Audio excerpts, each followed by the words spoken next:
Mohamed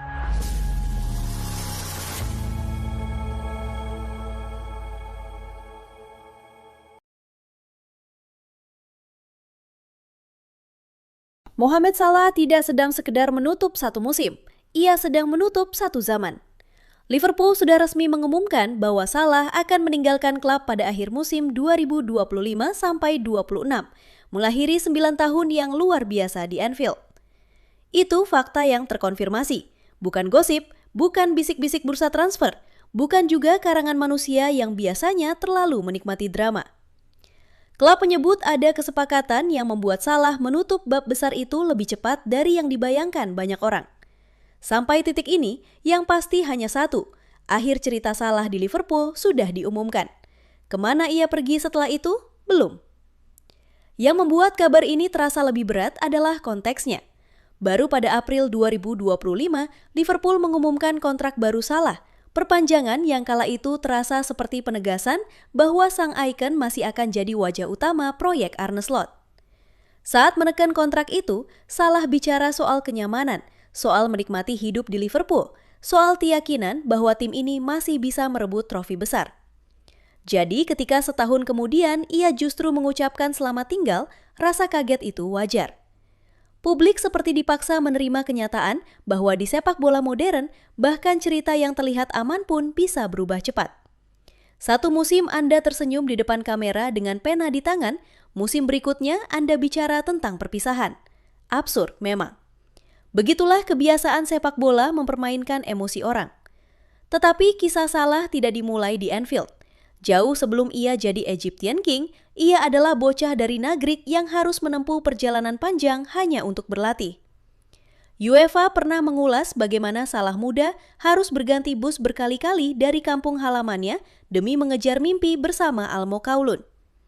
Dari sana ia berkembang, lalu datang momen yang mengubah arah hidupnya. Laga uji coba melawan tim U23 Mesir pada 2012 membuat Basel jatuh hati. Dan tak lama kemudian ia pindah ke Swiss. Di Basel, Eropa mulai melihat apa yang dimiliki Salah, kecepatan, kaki kiri yang berbahaya, dan gerak tanpa bola yang bikin bek kehilangan tidur. Basel bukan panggung terbesar, tetapi di sanalah ia mulai menulis pengantar untuk karir yang nanti meledak. Chelsea lalu datang sebagai simbol kenaikan kelas, tetapi justru di sanalah Salah pertama kali belajar bahwa bakat saja tidak selalu cukup. Chelsea mengakui sendiri bahwa Salah hanya mencetak 2 gol dalam 19 pengampilan sebelum dipinjamkan ke Fiorentina dan kemudian Roma. Dalam ulasan UEFA, bahkan disebut peluangnya di Stamford Bridge begitu terbatas sampai ia hanya bikin 2 gol dalam 13 laga menurut hitungan kompetisi tertentu. Intinya sama, fase Chelsea tidak berjalan sesuai harapan. Ia terlalu cepat datang ke tempat yang belum benar-benar siap memberinya ruang tumbuh. Banyak pemain habis di titik seperti itu. Banyak karir besar berubah jadi catatan kaki setelah gagal di klub besar pertama. Salah tidak. Ia justru memakai kegagalan itu sebagai bahan bakar. Fiorentina menjadi tempat ia menyambung napas, tetapi Roma yang benar-benar memulihkan harga dirinya. Di Florence, ia langsung memberi dampak dan bahkan memilih nomor 74 sebagai penghormatan bagi korban tragedi Port Said. Lalu di Roma, grafiknya menanjak tajam. UEFA mencatat ia bikin 14 gol Serie A pada 2015-16, dinobatkan sebagai pemain terbaik klub, lalu naik lagi jadi 15 gol pada 2016-17. FIFA juga menyorot bahwa pada musim 2016-17 itu, Salah adalah pencetak gol terbanyak kedua Roma dan salah satu penyumbang assist terbaik di Serie A. Di titik itu, Salah bukan lagi pemain buangan Chelsea. Ia sudah berubah menjadi penyerang elit yang jauh lebih matang, lebih tajam, dan lebih paham kapan harus menusuk, kapan harus melepas bola, kapan harus jadi algojo, dan kapan harus jadi pelayan. Liverpool lalu datang pada musim panas 2017. Secara resmi, klub mengumumkan kedatangan Salah dari AS Roma pada 22 Juni 2017. Banyak yang menganggapnya transfer bagus, tetapi tidak banyak yang benar-benar bisa menebak ledakan yang akan terjadi setelahnya. Musim pertamanya saja sudah seperti film yang kebanyakan penulis sepak bola tidak berani bikin karena takut dibilang berlebihan. UEFA mencatat Salah menutup musim 2017-18 dengan 32 gol Premier League dan 44 gol di semua kompetisi. Di Anfield, ia bukan cuma nyetel, ia langsung mengambil alih panggung. Semua yang sebelumnya tampak mentah di Chelsea, tiba-tiba menjadi sangat presisi di Liverpool. Timing lari, penyelesaian akhir, kontrol di ruang sempit, dan kebiasaan muncul pada momen paling penting. Dari sana, Salah tidak pernah benar-benar turun dari level elit untuk waktu yang lama. Liverpool mencatat hingga pengumuman perpisahan ini, ia sudah mengoleksi 255 gol dalam 435 penampilan. Angka yang menempatkannya sebagai pencetak gol terbanyak ketiga sepanjang sejarah klub, hanya di bawah Ian Rush dan Roger Hunt. Di Premier League, ia telah menghasilkan 189 gol dan 92 assist untuk Liverpool. Total 281 kontribusi gol, yang menurut data resmi klub merupakan angka tertinggi yang pernah dicatat seorang pemain untuk satu klub di era Premier League. Ia juga memenangi 4 Golden Boot, 7 penghargaan Player of the Month, 3 PFA Players Player of the Year, 3 gelar FWA Footballer of the Year, dan menjadi bagian dari 8 trofi besar Liverpool, termasuk 2 gelar Premier League dan 1 Liga Champions. Itu bukan resume pemain bagus, itu resume legenda. Yang membuat Salah lebih sulit digantikan bukan cuma jumlah golnya. Liverpool menekankan bahwa sejak bergabung pada 2017, ia menciptakan peluang open play terbanyak di Premier League. Premier League juga mencatat bahwa ia sudah terlibat langsung dalam 152 gol Liga di Anfield saja.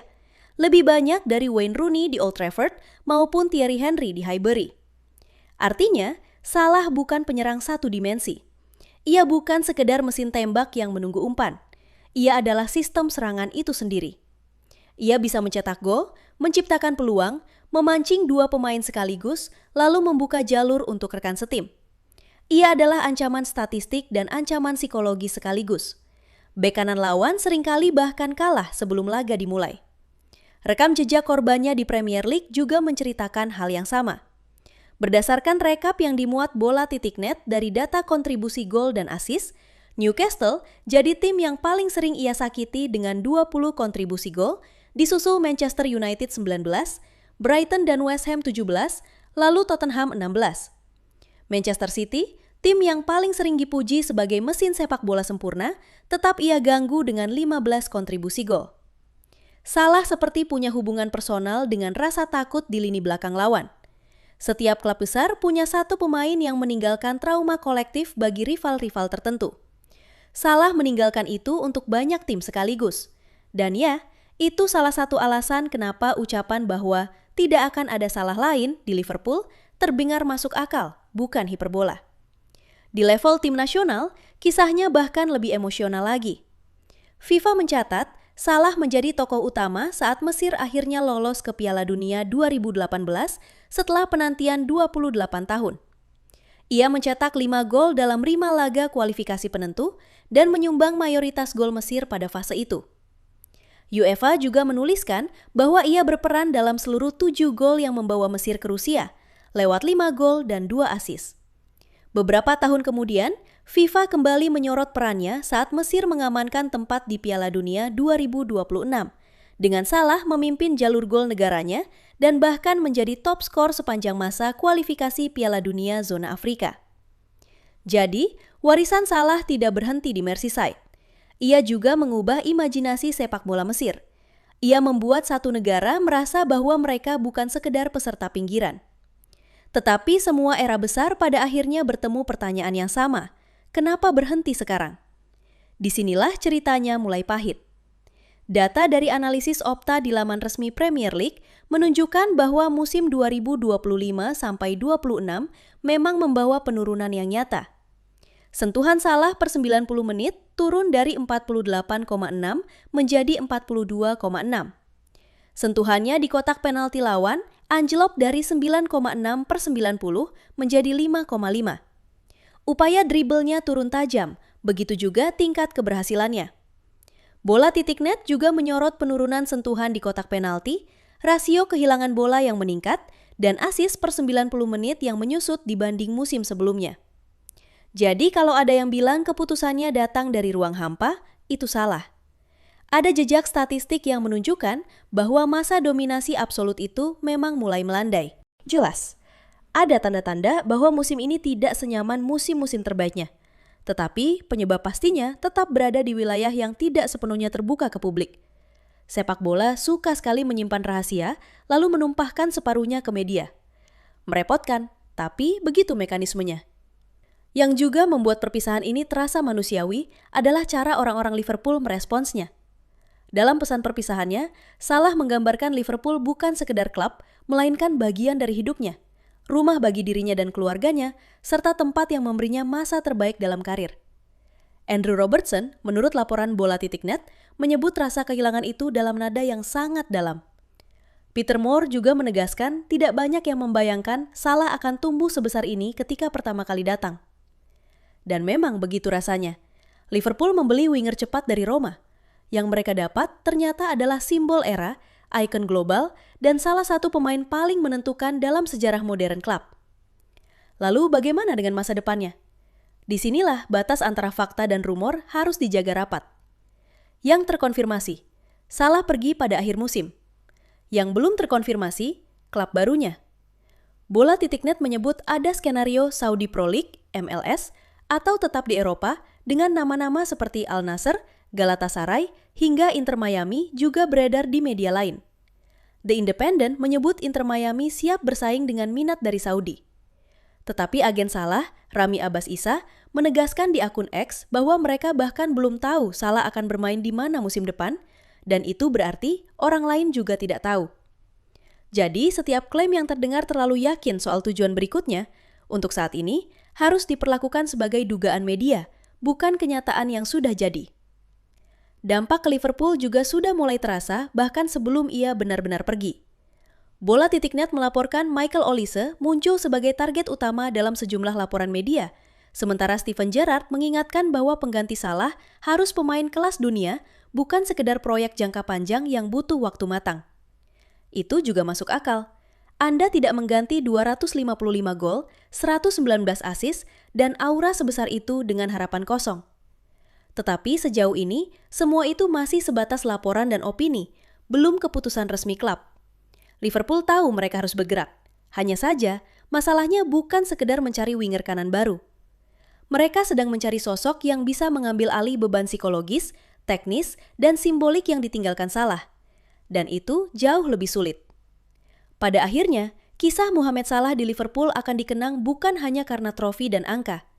Ia akan dikenang karena ia membalikan nasib karirnya dengan cara yang sangat meyakinkan. Dari anak desa yang harus pindah-pindah bus demi latihan, menjadi talenta Basel, gagal di Chelsea, bangkit di Italia, lalu menjelma salah satu pemain terbesar yang pernah dipunyai Liverpool. Ia datang sebagai pembelian mahal. Ia pergi sebagai institusi. Dan mungkin itu inti kisahnya. Salah bukan sekedar membuktikan bahwa ia cukup bagus untuk level tertinggi. Ia membuktikan bahwa kegagalan pertama tidak harus jadi vonis akhir. Kadang itu cuma belokan jelek sebelum jalan besar terbuka. Liverpool akan kehilangan gol, assist, dan ketakutan yang ia tanam di lawan.